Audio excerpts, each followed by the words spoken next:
Bom dia, amados irmãos e irmãs. Vamos iniciar mais uma semana na presença do Senhor, meditando a sua palavra, refletindo um pouco da sua palavra, para alimento da nossa alma, para o conforto e o alimento também do nosso coração.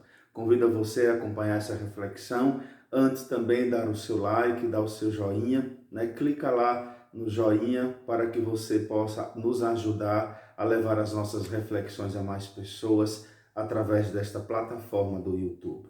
Iniciemos em nome do Pai, do Filho e do Espírito Santo. Amém. Hoje nós vamos refletir nesta segunda-feira o Evangelho de João 2, 13 e 22.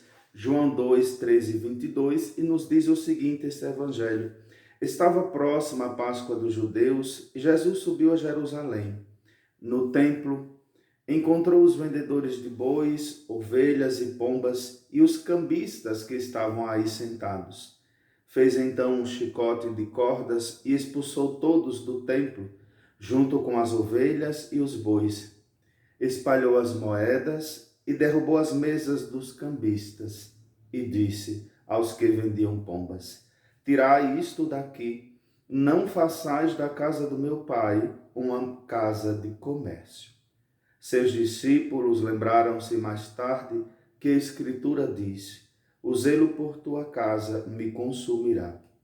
Então os judeus perguntaram a Jesus: Que sinal nos mostras para agir assim? Ele respondeu: Destruí este templo e em 3 dias o levantarei. Os judeus disseram: 46 anos foram precisos para a construção deste santuário, e tu o levantarás em 3 dias? Mas Jesus estava falando do templo do seu corpo. Quando Jesus ressuscitou, os discípulos lembraram-se do que ele tinha dito e acreditaram na Escritura e na palavra dele. Palavra da salvação, glória a vós, Senhor. Amém. Amados irmãos e irmãs, que maravilha, né? A gente poder meditar hoje esta palavra, nessa segunda-feira, para iniciarmos a nossa semana na presença do Senhor. E olhe que hoje Jesus Cristo falando da sua paixão, morte e ressurreição, né? Fazendo menção aos 3 dias que passaria no túmulo e iria ressurgir, reconstruir a humanidade em si, né? Então, hoje ele não é compreendido por aqueles que estavam ali. Como também não é compreendido por alguns de nós, infelizmente. Infelizmente. E aí acusa justamente a mudança do evangelho para si. Observe o que ele diz, vai falando deste zelo, ele chega e justamente vai expulsar aqueles que haviam transformado o templo, o lugar do encontro com Deus, numa casa de comércio, de lucro, numa casa de vantagens humanas. Infelizmente, irmãos e irmãs, hoje às vezes acontece ainda esta comercialização com o Senhor. Às vezes até nas próprias promessas que fazemos, elas não são promessas na confiança na misericórdia, mas às vezes elas são uma tentativa de comércio com o Senhor. Às vezes, como são as promessas? Senhor, ou então Nossa Senhora, ou tal santo de devoção, me dá tal graça que eu dou uma caixa de foguete na festa, que eu dou isso, que eu dou não sei quanto para a reforma da igreja. Até que ponto essas promessas elas são lícitas, ou seja, são cristãs, são evangélicas? Será que muitas vezes não é um comércio? Deus me dá para que eu te dê, mas Deus não já nos deu tudo? Será que o nosso amor está sendo gratuito? Porque tem que ser gratuito. O Senhor já nos deu tudo o que necessitamos. Então Ele não tem obrigação de provar mais nada. Então que a nossa promessa seja não simplesmente um comércio, mas de fato uma confiança. Eu vou ofertar ao Senhor em reconhecimento a uma graça recebida. Aí sim é diferente. Quantas pessoas estão na igreja para levar vantagem? E aqui estou falando de consagrados ou leigos. Às vezes, quantos sacerdotes perderam o sentido do sacerdócio? Porque se deixaram levar pelas vantagens que isso pode lhe oferecer. seja ela material, seja ela de prestígio, de construção do seu nome.